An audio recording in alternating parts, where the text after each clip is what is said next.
آج ہر سنی مسلمان کے دل میں غریب نواز کی محبت ہے، غریب نواز سے عقیدت ہے، تو یہ کس بنا پر ہے؟ آج اگر ایک کوئی بندہ شادی کرتا ہے، کوئی چھوٹا فنکشن کرتا ہے، کوئی چھوٹی مجلس رکھتا ہے، کوئی چھوٹا پروگرام کرتا ہے، تو اس پروگرام کے لیے وہ کئی انویٹیشن کارڈ بناتا ہے، دعوت نامے بناتا ہے، ہر جگہ اس کی تشہیر کی جاتی ہے، ہر جگہ لوگوں کو دعوت دے کے بلایا جاتا ہے، مگر اس کے باوجود جس طرح لوگوں کو آنا چاہیے کسی مجلس میں آتے نہیں ہیں، جس پروگرام میں جس طرح لوگوں کو شرکت کرنا چاہیے اس طرح لوگ اس میں شرکت نہیں کرتے ہیں۔ کما حق وہ لوگ اس کے اندر ان کی دعوت کو قبول نہیں کرتے ہیں۔ شادی کے اندر 1000 کو بلایا تو 500 آئے، 800 آئے، ایک پروگرام کے اندر 1000 کو بلایا تو 500 آئے، 600 آئے، یعنی کوئی بھی تقریب ہوتی ہے اس کے اندر لوگوں کو دعوت دے کے، کارڈ دے کے، دعوت نامے بیچ کر، ٹکٹ بنوا کر بلایا جاتا ہے، مگر اس طرح کوئی آتا نہیں ہے۔ لیکن غریب نواز کی شان دیکھو، ہند الولی کی شان دیکھو، خواجہ پاک کی شان دیکھو، یہ ہندوستان کے وہ بادشاہ ہیں کہ آج 812 سال ہو گئے، 8 صدیوں سے زیادہ کا زمانہ گزر گیا، ہر سال بلکہ ہر مہینے کی 6 رجب کو نہ کسی کو دعوت دی جاتی ہے، نہ کارڈ بھیجا جاتا ہے، نہ انوائٹ کیا جاتا ہے، نہ دعوت نامے دیے جاتے ہیں، نہ انہیں ٹکٹ دیا جاتا ہے۔ لیکن اجمیر مقدس جا کر دیکھ لو، غریب نواز کے آستانے پر دیوانوں کو ہجوم نظر آتا ہے۔ کیا آج غریب نواز کے آستانے پر، ان کے دربار میں آج لوگ اتنے موجود ہیں کہ وہاں آج آپ کو پاؤں رکھنے کی جگہ نہیں ملے گی، پیر رکھنے کی جگہ نہیں ملے گی، آپ کو چلنے کے اندر بھی دقت ہوگی، تو کیا سب کو دعوت نامے دے کے بلایا گیا ہے؟ سب کو ٹکٹ دے کے بلایا گیا؟ نہیں، یہ کیا ہے؟ یہ وہی ہے کہ فرمایا گیا من کان للہ کان اللہ لہو، جو اللہ کا ہو جاتا ہے پھر ساری مخلوق اس کی ہو جاتی ہے۔ جو اللہ کے دین کا کام کرتا ہے اللہ تعالیٰ پھر اس کی مدد فرماتا ہے، اور مدد اس طرح کی جاتی ہے کہ اللہ کے دین کی غریب نواز نے مدد فرمائی ہے، اور غریب نواز نے دین کی ترویج فرمائی ہے، تبلیغ فرمائی ہے۔ اللہ تعالیٰ نے یہ صلہ عطا فرمایا کہ غریب نواز کی محبت تمام مسلمانوں کے دلوں میں پیدا فرما دی۔ اور ایک اور بات آپ غریب نواز کے آستانے کی دیکھیں، آپ گئے ہیں، کئی بار گئے ہیں، اور ہم ہمیشہ جاتے ہیں، غریب نواز کے آستانے پر ایک خوبی آپ کو یہ نظر آئے گی کہ وہاں صرف آپ کو مسلمان نظر نہیں آئیں گے، بلکہ چاہے سکھ ہو، عیسائی ہو، ہندو ہو، مشرک ہو، کوئی بھی عقیدہ رکھنے والا ہو، کوئی بھی مذہب رکھنے والا ہو، لیکن غریب نواز کے آستانے پر نظر آئے گا۔ آتا کہ نہیں آتا ہے؟ ہندوستان کا اگر کوئی اس وقت پی ایم بھی بنتا ہے یا ہندوستان کا کوئی منصب بھی حاصل کرتا ہے تو اس کو بھی پہلے غریب نواز کی چوکھٹ پر جا کر چادر پیش کرنی پڑتی ہے۔ پتا چلا کہ اگر اس ہندوستان میں رہنا ہے تو غریب نواز کے گن گانے پڑیں گے، اس ملک میں رہنا ہے تو غریب نواز کے گن گانے پڑیں گے، ان کی تعریف کرنی پڑے گی۔ اور ان کی تعریف ہم کیا کریں؟ ان کی تعریف تو رب تعالیٰ نے قرآن پاک میں فرمائی ہے، الا ان اولیاء اللہ لا خوف علیہم ولا هم یحزنون۔ یہ کوئی معمولی انسان نہیں ہے، یہ وہ ہیں کہ یہ اللہ کے اولیاء ہیں، دوست ہیں، اور اللہ کے جو دوست ہیں ان پر کوئی دنیا کا خوف نہیں ہے، ان کو کسی چیز کا غم نہیں ہے، نہ انہیں دنیا کا غم ہے، نہ انہیں دنیا کا خوف ہے۔ کیوں خوف نہیں ہے؟ کیوں غم نہیں ہے؟ کیونکہ جو اللہ سے ڈر جاتا ہے پھر دنیا والوں سے اسے ڈرنا نہیں پڑتا ہے۔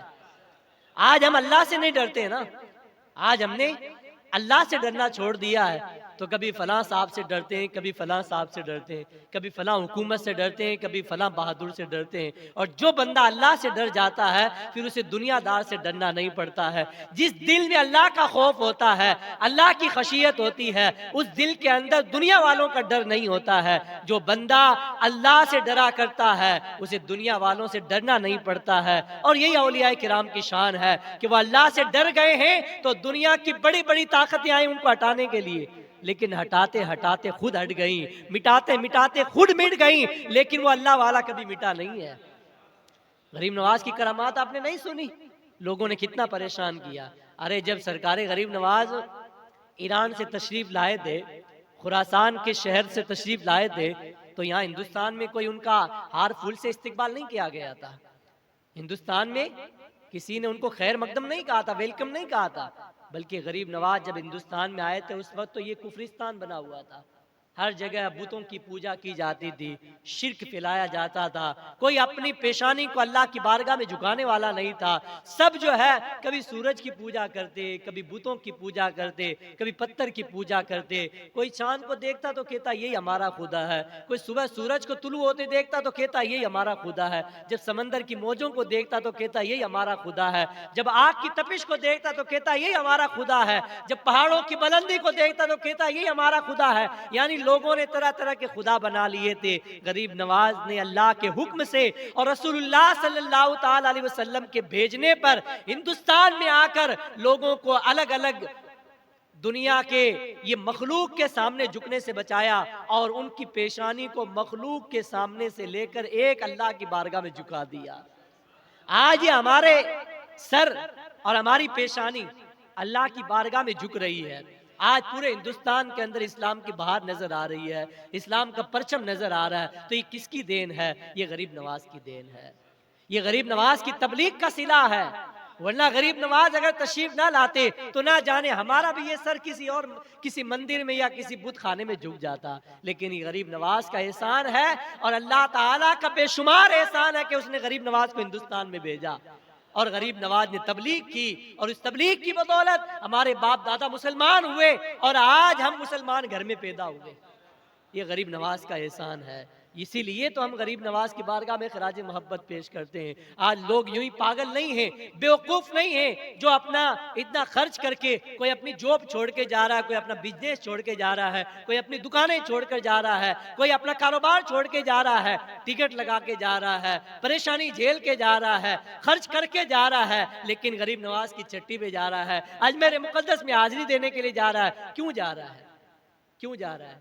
لوگ کہتے ہیں کچھ نہیں ملتا. ارے جب کچھ نہیں ملتا تو یہ لوگ اتنے جو آتے ہیں ہزاروں کی تعداد میں، یہ سب کیا بیوقوف ہیں کہ یہ پاگل ہیں جو آتے ہیں اپنی سب کاروبار اور اپنا قیمتی وقت چھوڑ کر غریب نواز کے آستانے پر آتے؟ کیوں آتے ہیں؟ اس لیے آتے ہیں کہ جب کوئی بندہ غریب نواز کے آستانے پر آ کر ان کے وسیلے سے دعا کرتا ہے، اللہ تعالیٰ ان کی دعاؤں کو قبول کرتا ہے. یہ اجمیر مقدس کوئی معمولی جگہ نہیں ہے. اعلیٰ حضرت سے پوچھو. آج لوگ کہتے ہیں غریب نواز کی شان میں کچھ نہیں لکھا امام احمد رضا نے. ارے جیسا امام احمد رضا نے لکھا ہے ایسا اس صدی میں اور پچھلی صدی میں کسی نے نہیں لکھا. جس طرح امام احمد رضا نے غریب نواز کے بارے میں لکھا ہے ایسا لکھنے والا تو کوئی پیدا نہیں ہوا. سرکار اعلیٰ حضرت رضی اللہ تعالیٰ عنہ کے فرامین سنے. فرماتے ہیں اعلیٰ حضرت کہ اگر کوئی اجمیر شریف کو صرف اجمیر کہتا ہے تو اجمیر مقدس کے فیوز و برکات سے محروم ہے. جو اس شہر کے نام کے آگے شریف لگانے کو ترک کرنے کو گوارا نہیں کرتا، اس کے دل میں غریب نواز کی محبت کتنی ہوگی. اعلیٰ فرماتے ہیں اجمیر شریف کو صرف اجمیر مت کہو بلکہ اس کو اجمیر شریف کہو تاکہ غریب نواز کا فیضان تم کو مل جائے. اور پھر اعلیٰ فرماتے ہیں اگر کوئی اجمیر شریف کو اس لیے اجمیر کہتا ہے کہ وہاں پر غریب نواز آرام کر رہے ہیں، اللہ کا ایک ولی وہاں پر آرام کر رہا ہے، اس لیے صرف اجمیر کہتا ہے، یعنی دشمنی کی بنیاد پر، نفرت کی بنیاد پر، تو پھر اعلیٰ فرماتے وہ گمراہ ہے، وہ عدو اللہ ہے، اللہ کا دشمن ہے. اس لیے کہ اللہ تعالیٰ نے فرمایا من عاد علی ولی فقد آذنت بالحرب، کہ جس نے میرے کسی ولی سے دشمنی رکھی میں اس کے خلاف اعلان جنگ کرتا ہوں. اللہ تعالیٰ نے فرمایا جو میرے کسی ولی سے دشمنی کرے گا، نفرت کرے گا، میں اس کے خلاف جنگ کا اعلان کرتا ہوں. یہ اللہ تعالیٰ کا چیلنج ہے. کس کے اندر اتنی ہمت ہے جو اللہ تعالیٰ کے اس چیلنج کو ایکسپٹ کر لے؟ اللہ کے چیلنج کو قبول کر سکتا ہے؟ کوئی نہیں کر سکتا. تو اس لیے ہم اجمیر مقدس کو اجمیر مقدس کہتے ہیں، اجمیر معلیٰ کہتے ہیں، اجمیر شریف کہتے ہیں کہ وہاں پر اللہ کا ایک بہت بڑا ولی آرام کر رہا ہے. اور پھر اعلیٰ سے کسی نے سوال کیا، فتاوی رضویہ شریف کے اندر ہے، کسی نے پوچھا کہ سرکار غوث پاک رضی اللہ تعالیٰ عنہ کو محی الدین اور غوث پاک کہنا اور سرکار معین الدین اجمیری کو غریب نواز کہنا کیسا ہے؟ لوگ کہتے ہیں نا کہ نوازنے والا تو ہم صرف اللہ کو ہی مانتے ہیں، غوث تو صرف اللہ ہے اور مدد کرنے والا صرف اللہ ہے۔ ہم بھی یہی کہتے ہیں کہ حقیقی جو مدد کرنے والا وہ اللہ ہے۔ کون ہے؟ اللہ ہی مدد کرتا ہے، اللہ کے سوا کوئی مدد نہیں کرتا، ہمارا بھی یہی عقیدہ ہے۔ لیکن جو اولیاء کرام سے مدد مانگتے ہیں اور اولیاء کرام مدد کرتے ہیں، اس کا مطلب یہ نہیں ہے کہ وہ حقیقی مددگار ہیں، اس کا مطلب یہ ہے کہ اللہ تعالیٰ نے ان کو پاور دیا ہے، ان کو مدد کرنے کا پاور اللہ نے دیا ہے، اور یہ جو مدد کرتے ہیں ان کی خود کی یہ ذاتی مدد نہیں ہے اور ان کا ذاتی تصرف نہیں ہے، بلکہ ان کے پاس جو بھی پاور ہے، جو اختیار ہے، جو تصرف ہے، یہ سب اللہ تعالیٰ نے دیا ہے۔ اگر کوئی بندہ یہ مانے کہ غریب نواز یا اعلیٰ حضرت یا غوث پاک یہ خود سے جو ہے سب پاور لیے ہوئے ہیں، ان کو کسی نے دیا نہیں ہے، وہ تو کافر ہو جائے گا۔ وہ کیا ہو جائے گا؟ کافر ہو جائے گا۔ الحمدللہ ہم تو یہ مانتے ہیں کہ غوث پاک کو غوث پاک اللہ نے بنایا ہے، غریب نواز کو معین الدین اللہ نے بنایا ہے، امام احمد رضا کو اعلیٰ حضرت اللہ نے بنایا ہے، مخدوم اشرف کو مخدوم اشرف اللہ نے بنایا ہے، اور یہ اللہ تعالیٰ نے اپنے ان اولیاء کو پاور دیا، اس لیے ہم ان کو مانتے ہیں۔ تو اعلیٰ سے کسی نے پوچھا کہ محی الدین غوث پاک کو غوث اعظم اور غوث پاک کہنا کیسا ہے، اور معین الدین اجمیری کو غریب نواز کہنا کیسا ہے؟ تو اعلیٰ فرماتے ہیں اللہ تعالیٰ کی عطا سے سرکار غوث پاک رضی اللہ تعالیٰ عنہ ضرور مددگار ہیں، ضرور محی الدین ہیں، اور اللہ تعالیٰ کی عطا سے سرکار معین الحق والدین ضرور غریب نواز ہیں، اور غریبوں کو نوازتے ہیں وہ۔ آج بھی کوئی غریب جاتا ہے ان کے دربار میں، اگر دل سے وہ مانگتا ہے اور اللہ تعالیٰ کی طرف لو لگا کر ان کو وسیلہ بنا کر اللہ سے مانگتا ہے، تو آج بھی ان کے وسیلے سے اللہ تعالیٰ عطا فرماتا ہے۔ آپ نے واقعہ نہیں سنا سلطان اورنگزیب عالمگیر رحمۃ اللہ علیہ کا، جو ہندوستان کے بادشاہ تھے، پورے ہندوستان کے اندر اولیاء کرام کے مزارات پر سیر کر رہے تھے، اجمیر مقدس پہنچے تو دیکھا کہ بلند دروازے پر ایک فقیر بیٹھا ہے جس کی آنکھیں نہیں ہیں، اندھا ہے، مانگ رہا ہے غریب نواز مجھے آنکھیں دے دیجئے، غریب نواز مجھے آنکھیں دے دیجئے، میری آنکھیں نہیں ہیں مجھے آنکھیں دے دیجئے۔ حضرت اورنگزیب عالمگیر رحمت اللہ علیہ ہندوستان کے بادشاہ ہیں اور بہت بڑے اللہ تعالیٰ کے نیک بندے اور بلند پایا بزرگ ہیں، فرماتے ہیں آپ نے اس فقیر سے فرمایا کہ تو کب سے مانگ رہا ہے؟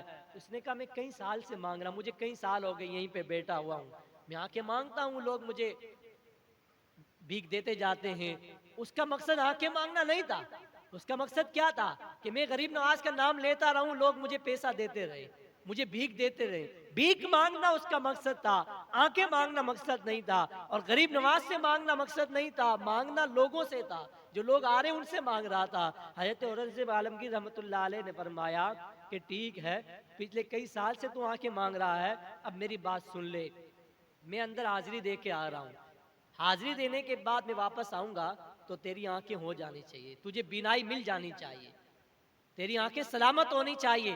اگر واپس میں اندر سے واپس باہر آیا اور تیری آنکھیں تجھے آنکھیں نہ ملی، تجھے بینائی نہ ملی، تیری آنکھوں میں روشنی نہ آئی، تو تجھے قتل کر دوں گا۔